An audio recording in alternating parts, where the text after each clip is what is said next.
Paronda muna tayo ng mga pang ano natin, pang norte guys. So hindi natin pinagsasabay yung pang summer natin at pang norte pagka nagpapalipad tayo kasi puro babae yung pang summer natin. So inuuna ko ngayon yung mga norte kasi puro barako. Pagka pinagsabay sila, nagpapares-pares sila sa bubong, ayaw magsipasok. So kaya naisipan ko, pinaghihiwalay sila ng pagpaparonda. So tara guys, kunin natin.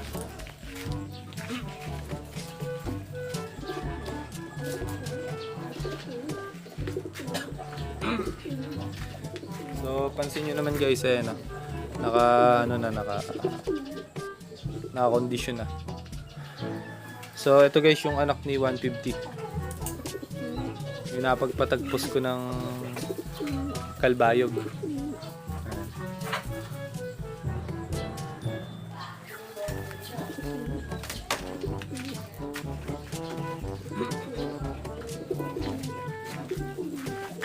Ito naman guys yung isang Morris Gordon natin. So kaso tingin ko hindi tatagal sa ronda to eh. Dahil sa lahat ng inanak niya, ito lang ang pinakapayat.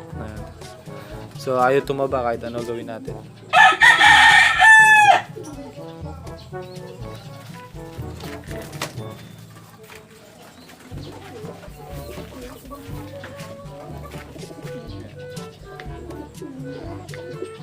Konti pa guys bago ano.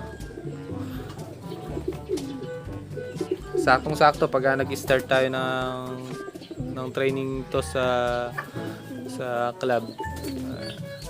July daw eh. Nakapag-toss na rin tayo nun. Kumbaga kondisyon na talaga yung ibon natin.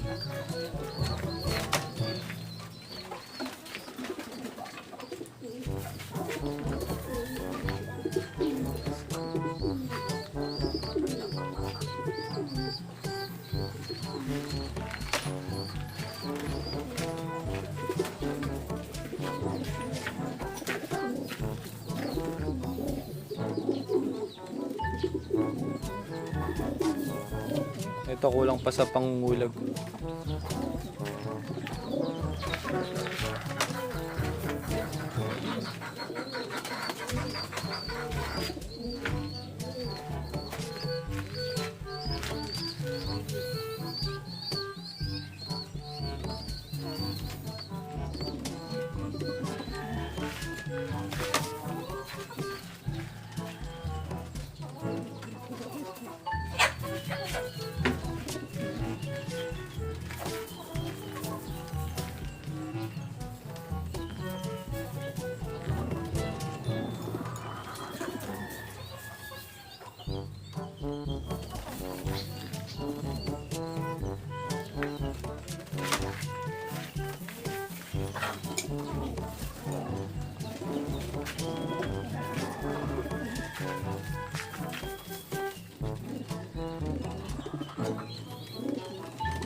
So yun nga guys, walo lang yung pang norte natin.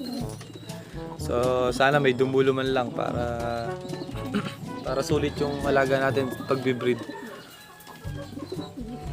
Guys.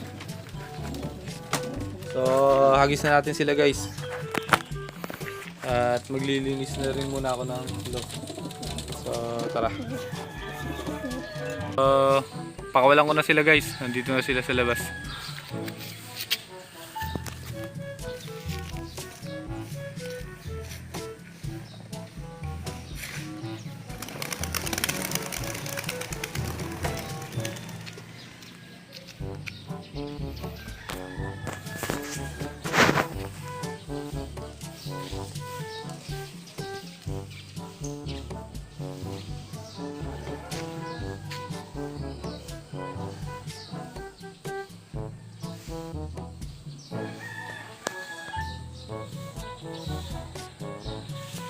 So maglinis na muna tayo ng loft guys. Medyo matagal umikot yun eh. So tara.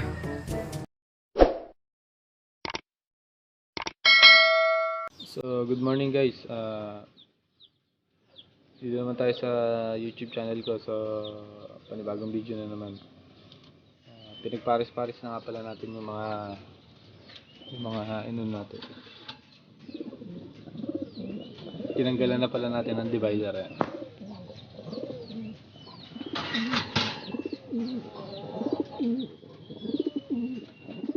So, tinanggalan natin sila kahapon.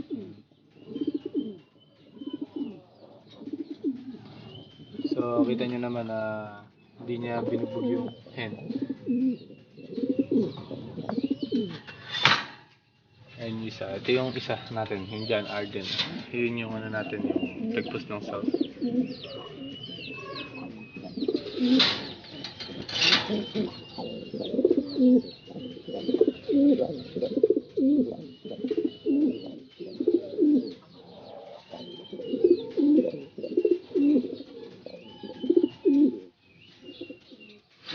So, bali may dumating tayong ibon, bago. Bali magkaparis na to.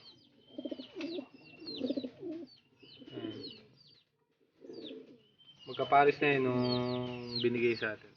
Binigay sa pinsa ko muna kasi binigay. So, bali taklobang finisher yung hen na yan. Sakto-sakto may itlog na. Tapos yung cock naman nanalo na sa pooling ng Honda Wave. Yung yung kapatid, ayun yung cock natin. So bali speed bird, tapos kinross natin sa long distance bird. So sana maganda yung ilabas. Ayun yung hen. Taklobang finisher. So bali guys, topic nga pala natin ngayon na paano nyo malalaman yung kung mangingitlog na yung yung hen. So sa akin kasi guys lang yan simpleng tips lang guys to. Sa akin kasi guys yung hen pagka ipinaris mo sa lalaki, basta nakakondisyon yung yung breeder natin. Basta nakakondisyon guys yung breeder natin. Ano lang yan, 10 days. Kunwari pinagparis nyo siya ngayon araw.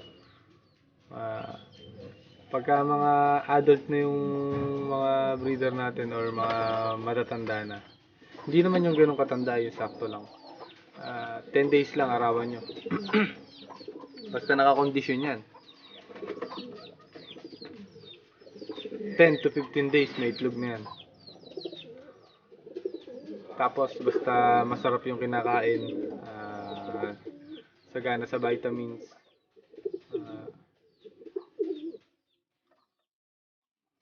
tapos hindi stress yung ibon. 10 to 15 days guys, may itlog na yung ibon natin. Hindi nyo na kailangan na makikita maghahakot, magaganon para malaman yung mga itlog. Basta yun, sure ball guys na 10 days, may itlog na yan hanggang 15 days. Pero pagka hindi nag-itlog yung breeder natin ng ganon, ibig sabihin wala sa kondisyon yan. So, wag mo nang ituloy yung pagbe-breed. So, baklasin nyo na kagad, tapos i-condition nyo na, i-deworm nyo, vitamins, calcium, grits. Yun ang kailangan guys kasi ng mga breeder para Pero kapag may ganun guys, at hindi nang itlog, baka may problema yung breeder natin. So guys, ako sa grits naman guys, binibigay ko lang kasi kadalasan guys yung pugad na nilalagay ko buhangin Inihahalo ko sa buhangin yung ng itlog, dinurog na itlog, shell ng itlog. Yun lang. Yun lang ginagawa kong grits. So sana guys, makatulong yung konting tips natin na to sa mga newbie. So salamat guys sa mga sumusuporta at sa mga nanonood.